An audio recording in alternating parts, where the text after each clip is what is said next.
Right, this is for the chords at the end of Seitz 1, or concerto number 2, G third movement. We're going to do it starting at bar 107.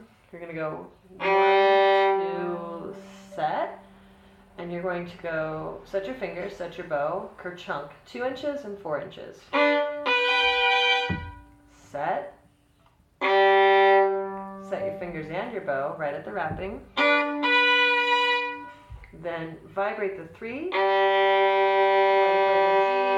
and what that sounds like with the metronome at 40 and 6/8 is this. 1, 2, 3, 4, 5, 6. 1, 2, set, set, 2, set. 5,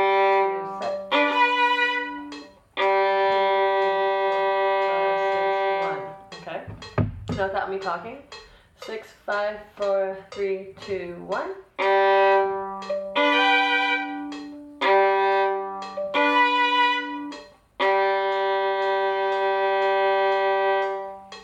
Do each of those steps about 3 times with and without metronome so that you can master it.